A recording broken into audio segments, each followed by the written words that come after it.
Okay, let's just get right into it because I know exactly why you're tuning into this explainer. You spent all this time filling out a Walmart job application, you know you'd be a perfect fit, and now, crickets. Absolute silence. It's been days, maybe even weeks, and you have literally no idea if you've been rejected, if they're still looking at your file, or if you're just one day away from a phone call. It is incredibly frustrating, right? Honestly, you are far from the only one dealing with this. Just look at this person on Reddit. They said, I submitted my application, status still shows assessment pending. I'm just unsure how long this process takes. You apply, and then you just stare at your screen hoping for an update, but your status is just sitting there, frozen in time. So what's really going on here?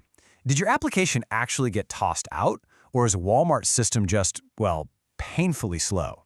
In this explainer, we're going to completely lift the curtain on how Walmart's recruitment machine actually works behind the scenes. So by the end, you'll know exactly where you stand. Here's our quick roadmap for today. We'll look at the two different hiring systems, how to make sure you can access your account, what those vague statuses actually mean, the whole automated batching delay thing, some proven strategies to actually get hired, and finally, your next steps. Let's get to it. First up, Section 1, the two hiring systems, hourly versus corporate.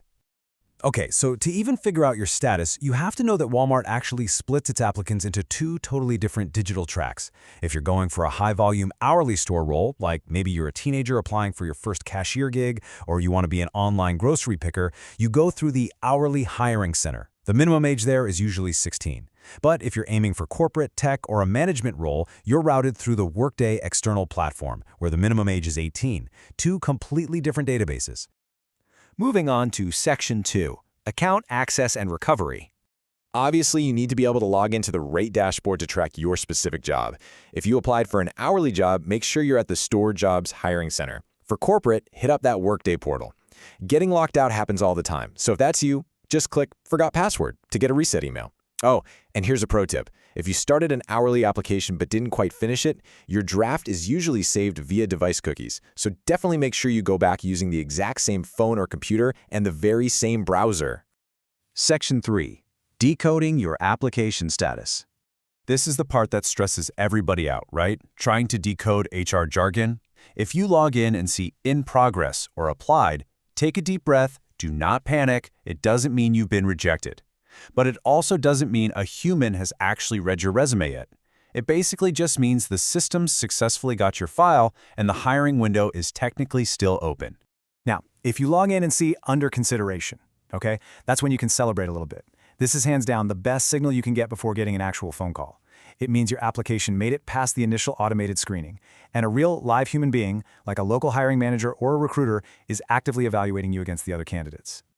On the flip side, if your dashboard says process completed, application closed, or inactive, well, it's probably time to shift gears. That means the entire hiring process for that specific job has wrapped up, usually because they filled the position. Walmart's system often just moves leftover candidates into this status, acting as sort of a soft rejection. You honestly might never even get an official no thank you email. If you see this, just go ahead and start applying to different roles. Up next, Section 4, the automated batching delayed. This right here is the biggest secret to Walmart's hiring process. Have you been stuck on assessment pending or in progress forever? Here's why. When you hit submit, your application goes into a massive central corporate database. It does not go straight to your local store. The system literally holds it there, waiting for a batch sync to send a whole group of candidates to the local store manager all at once. So a store manager physically cannot even see your application until that next scheduled batch sync happens. Crazy, right? I do need to throw in a quick disclaimer here, though. Walmart's hiring timelines can vary wildly. Depending on the location, the specific department, like a warehouse or pharmacy, or if it's the busy holiday hiring season, your app might stay under review for a really long time. It really comes down to their local staffing needs and background check compliance. Okay, Section 5, proven strategies to get hired. Now that you know how the system kind of traps you in that delay, let's talk about how to break out of it. First off, take your assessment carefully and do it immediately. If you fail it, you're literally locked out for 6 months. Second, try to apply early in the week, like Monday or Tuesday, when managers are actually doing the scheduling. Third, keep your availability super flexible and apply to multiple nearby stores.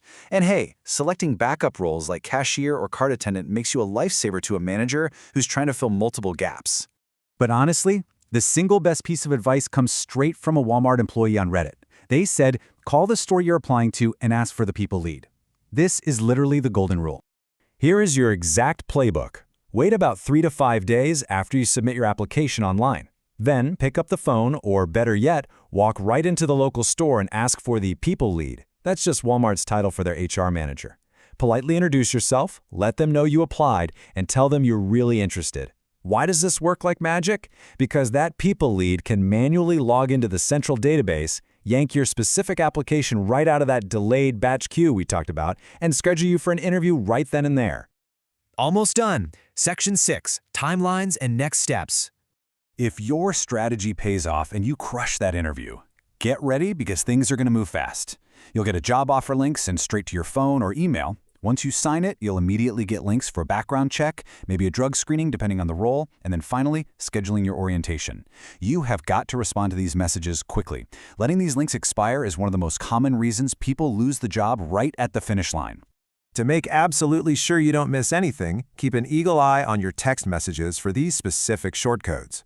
240240 is the one for hourly store alerts. 205205 is for corporate and management roles, and 95014 is for Sam's Club onboarding. These automated texts are going to deliver your actual interview invitations and an onboarding paperwork, so triple-check your spam folder and make sure they aren't getting blocked. At the end of the day, successfully navigating this massive digital hiring system really just boils down to 3 things. You need the patience to understand those automated batch delays, the preparation to ace your assessment and stay flexible, and the persistence to physically follow up with that people lead. So I'll leave you with this. Are you ready to stop just endlessly refreshing your screen and instead bypass those automated delays to take real control of your Walmart application today? Keep these strategies in your back pocket.